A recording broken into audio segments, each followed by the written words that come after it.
Okay, guys, this is the first tutorial on this series. We are going to get ourselves conversant with the Arduino Uno, and we have to also set up our PC in order to be able to communicate with the Arduino Uno. Okay, so let's go. Okay, first things first, let us describe the Arduino Uno. We're going to describe the Arduino. Now, on my board, I have the Arduino Uno. So this is the Arduino Uno. This is the bigger version. Of course, we have another one called the Arduino Mega, which I don't have currently. And then this is a smaller version of the Arduino Uno, which is called the Arduino Nano. Okay, so it has the name on it, Arduino Nano. And then this one is the Arduino Uno. So if you're purchasing, any of them can actually work. Okay, any of them can actually work. You can use this to follow the tutorial series. Okay, so now everything I described here is also similar to this small one. So, but I'm going to use the big one so that we'll be able to see everything clearly. Now, the Arduino Uno you're seeing right here has a total of 20 pins, okay, that we can use to control our devices. Okay, a total of 20 pins that we can use to control our devices. Now, amongst those 20 pins, 14 of them are digital pins, okay? So for some of you that don't know, we have what we call digital signals and we have what we call analog signals. So a digital pin is what we use to control digital signals, okay? So for example, as you can see, we have them labeled from 0 to 13 on the Arduino. Let me bring it close. So this is 13. You see, 13 is written here, and then you see 0 is written on this side. So we have the digital pins. Now, amongst these digital pins, as you can see, if you look at pin 3, okay, look at pin 5, look at pin 6, look at pin 9, pin 10, pin 11. Now, you see that apart from them being digital, they also have these squiggly lines, okay, these squiggly lines. Okay, so those pins are actually called PWM signals, okay? PWM. So as you can see, PWM, see, is written here, PWM. Now, PWM stands for pulse width modulation, okay? You don't have to worry about that now. We're going to talk about it later on. Now, on the other side of the board, on this side, let me turn it this way so that we'll be able to get a better glance. On this side of the board, we have analog pins. Okay, so there are a total of 6 analog pins. As you can see, it is labeled A0. Okay, A0. Let me bring it closer. So it is labeled A0 to A5. So they are total of 6. So 0, 1, 2, 3, 4, 5, 6. So we are going to be using this to control analog signals. If you don't know what analog signals are, don't worry, we are going to be talking about them later on in this tutorial. And then we also have the power pins of the Arduino. Okay, that is the pins we use to supply power to our device. So apart from using an external power source, we can also use the Arduino board as a power source. Now we have the ground pins. We have the ground pins, as you can see. Let me bring it close on this side. So we have ground pins. So ground pins are labeled GND. GND. So sorry, my camera is not coming to focus. So as you can see there, we have GND. We have GND, GND. And then after that GND, we have 5 volts.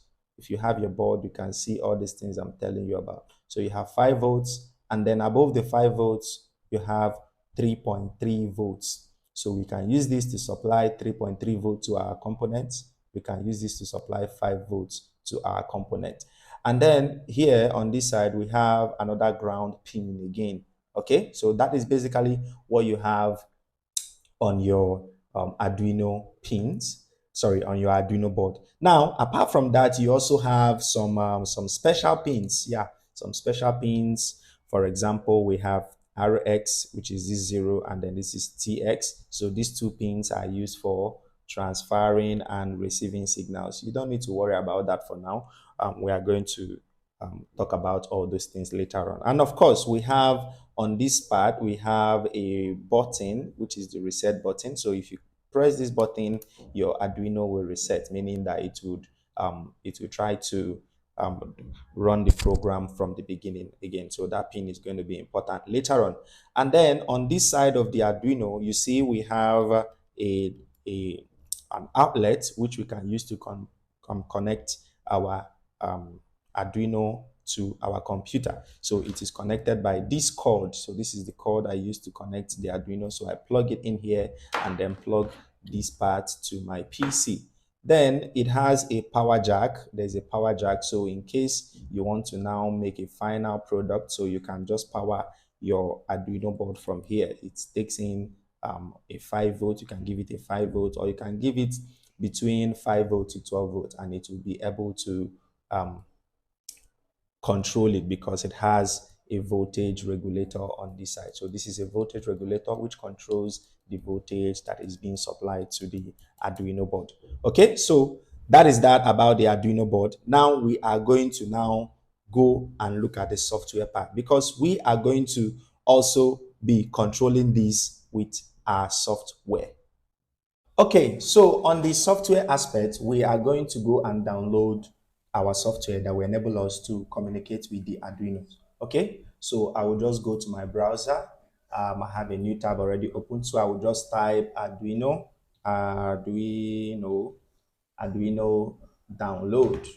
download. Okay, just type Arduino download, and then it will take you to the Arduino download page. So you can just click that, wait for it to load, and then just go down here. You can just neglect this, and then just, if you're using Windows, I'm currently using Windows, so you can use this. If you're using Linux or Mac OS, so you can download any of them. That depends on what you're using. So you can just go to Windows and then click on Windows, and then it will prompt you to contribute and download, or just download. Okay, if you don't have money like me, just click on download, and then it will prompt this. Okay, I'm using internal download manager. That is why it's prompting this. So I can click download, but I'm not going to download it because I already have the software installed. So for you, click download, and then you start downloading it automatically. And then when it is done downloading, you can just go to your files, open any folder. Okay, open any folder, and then go to your downloads. Okay, it should be somewhere here, maybe in your programs. You check it, and then you double click to install. Okay, so everything is just very simple and straight to the point.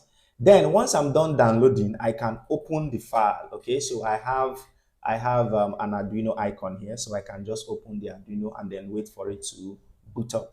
Okay, now as we wait for it to boot up, I hope you have a programming knowledge. Okay, so if you don't have programming knowledge, don't worry, it's fine. We are going to fix all that. Okay, we're going to fix all that. Now, I've been running some projects before now, but if it is your first time, this is not what will be opened. You will just have a small icon. So just kind of enlarge that icon. You will have an icon looking like this. So you just enlarge it. And then, okay, so now let us just say one or two things first. Just go to file, click on file, okay, and go to examples, go to basic, and then click on bare minimum. Let us understand something first before we move on. Okay, so now if you look at this Arduino sketch, every Arduino sketch, this is basically what it's going to have. It's going to have two important components. It is going to have what we call the void setup. It is going to have a void setup. So this void setup is where, of course, there's already a comment here. You put your setup code here to run once. Don't worry about all these things. You're going to see how all these things work later on. And then we have a second section, which is the void loop. So if we want our code to run repeatedly, it is going to be where we are going to put it. Okay, so the Arduino Uno, you always, any program you write for the Arduino, you're going to always see this part and this part. Okay. Now, so for our first tutorial, we are going to just learn how to blink the LED on our Arduino Uno. Okay, we're going to learn how to blink our Arduino Uno. So let me just close this. Now go back to files and then click on examples. Go back to basic and then click on blink. Okay, we're not going to write anything. We're not writing anything for now. So just click on blink. Then when you click on blink, of course, it's already open for me. It's already open for me. Okay. Now, all you just need to do is connect your Arduino Uno to your laptop. Okay. Just connect it to your laptop and click and then go to tools. Go to tools. Go to tools. Please make sure you select your board, because if you don't select the board you're using, it's not going to work. Okay, for me, I have been using ESP32, which is a different kind of board entirely. So, but for you, it is the first time you're downloading it. So the only thing you're going to have is this Arduino AVR boards. That is the only thing you're going to have. You're not going to have ESP32. You're not going to be having ESP this. So the only thing you have is Arduino AVR board. So just go there and click. Okay, it will open up this. Click Arduino Uno. So I will click Arduino Uno. I click that, it closes. Go back to tools, and then you have to select your port. Okay, you have to select the port to which your Arduino Uno is connected to. So automatically your PC should do that for you. Okay, so you see my own is connected to COM8. It might be different for you, so don't say because my own is COM8 your own should be COM8. No, it's not like that. So I will just click COM8, and that is all. Then all I just need to do is come and click this icon here which says download. So I will just click this and wait for it to download into my Arduino Uno. Okay, so let's wait for it. So as you can see, the progress bar on this side showing that it is moving. Then on this side, it's writing compiling sketch. So let's wait for it to compile. So it's moving. And then what next? What next? Okay. So, well, your speed might vary. Okay, it's writing uploading. It is done uploading. Now, if you go to your Arduino Uno, you will see it blinking. Okay, so maybe I have to turn my camera to my Arduino Uno because it's not on top of my table right now. It is actually under my table. Okay, but if you upload it, if yours did not give any error, you should know that your LED on pin 13 should be what? Blinking. Then in our next video, we are going to run this code again, but this time around, we are going to make it more interesting. Okay, so see you in the next tutorial, and please don't forget to like and subscribe to our channel. Also follow us if you're seeing this video on TikTok. Thank you very much.